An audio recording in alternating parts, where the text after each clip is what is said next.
Hello! Hi, students. We're back. 5 for 5. It's been a while. Did you miss us? No, because I was on your trip last week. Number 1, the Enlightenment, also known as the Age of Reason.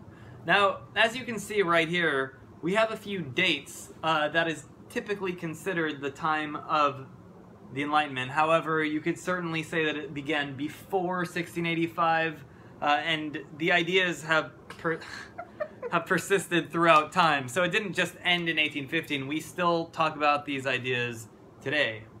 The Enlightenment was an intellectual and philosophical movement that was largely in reaction to hundreds and thousands of years of people relying on the church to think for them, to make decisions for them. As well as the leaders. Kings, mostly. Right. And these kings, of course, as you know, claimed to gain their authority, the legitimacy of their authority, from God. And that is known as the divine right of kings. As you all know, again, not just in the West, in Europe, but also in the East, in some countries, many rulers claimed, or it was just understood, that God gave them the authority to rule, the legitimacy to rule, and people just accepted that. And they, of course, then some kings took advantage of that. I think most kings took advantage of that divine right. Well, I mean, you have to understand that if the people disobeyed the kings or revolted against the kings, then, you know, the authority would say, well, you're disobeying God, you know, you're going against God, and nobody wanted that. So often people would just accept their lot in life and say, okay, we'll obey because... Except when Henry disobeyed the church. Yes, well, that's a whole other story. Very good story. Anyway, as you can imagine, eventually it happened that thinkers, academics, intellectuals, philosophers said, wait a second, where's the evidence of this? There is no evidence that our leaders get their authority from God. And so they came up with a new idea. The social contract.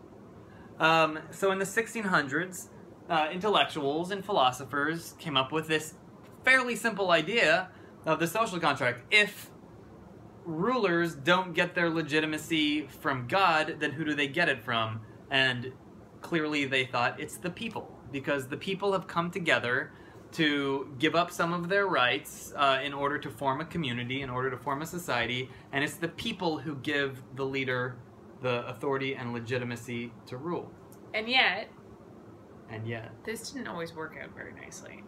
Well, as you know from that period, and we're going to look at some case studies this week coming up, and even in times today, as you can see, when the people aren't happy with the leader, they sometimes revolt.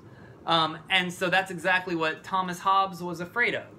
Thomas Hobbes, number 4. So Thomas Hobbes was a conservative. He was an advocate of traditional values. So he agreed, like, okay, the divine right of kings, there's no evidence for that. But this could get really dangerous if the people just decide, hey, we don't like the king, and they overthrow him. So Thomas Hobbes wanted to come up with a reason why we should allow a ruler, even a bad ruler, to be our leader. And again, what was his reason? Because he believed the state of nature was actually a time of chaos. It was a time that was not really one of human beings' best moments in time. Yeah, and his famous words were that the state of nature was nasty, brutish, and short.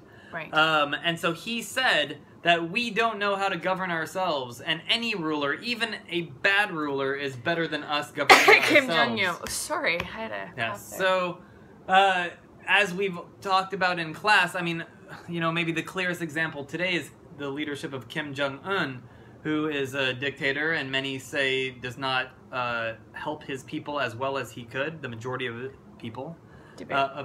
Right. And yet, Thomas Hobbes would probably say, well, but that's better than if the people had to rule themselves, because we're not very good at it. Now, my favorite.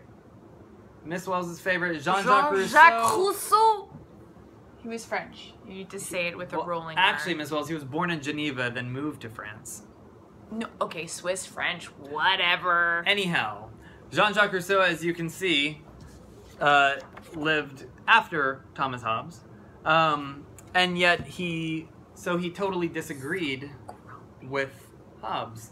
Rousseau, as I believe you'll all remember, believed that the state of nature was actually a really pure time, that we were innocent and we appreciated nature, we appreciated each other, we kind of lived in harmony with one another, and that it was society that coming together and forming civilization, societies that corrupted us, that made us increase our self-love, and not the good kind of self-love, the kind that makes us selfish and jealous.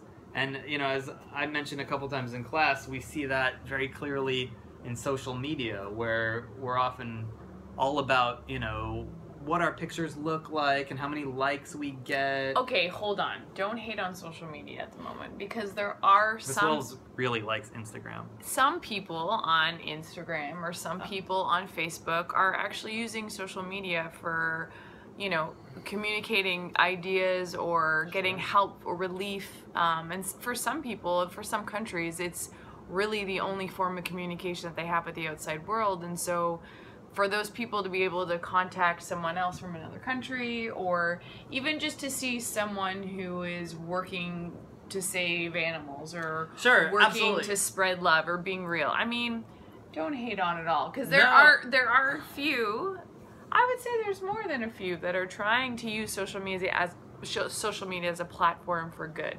Yes, Miss Wells, you're absolutely right. And yet, with the good comes the bad as well, and that's when we're talking about digital citizenship, which is something we'll talk about because it's part of our citizenship unit.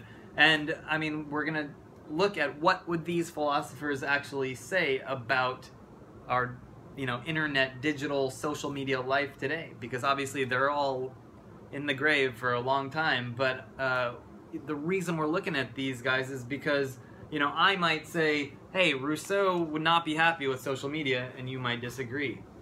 Anyhow, I feel like there's a reason why Mr. Robinson is wearing a grumpy t-shirt tonight. Next week, we have 1 week and then we have break. Woo! We're going to look at a couple more philosophers. John Locke, who's great, and Immanuel Kant. He's great. And the categorical imperative. Ooh, big words. We're also going to apply our philosophers to a few more case studies, maybe the French Revolution, and also what is going on in Mexico today, where the social contract is not doing so well. It's not working out for them. Yeah. Anyway, until next week. We are over time again. Woo! Have a good night. Good night.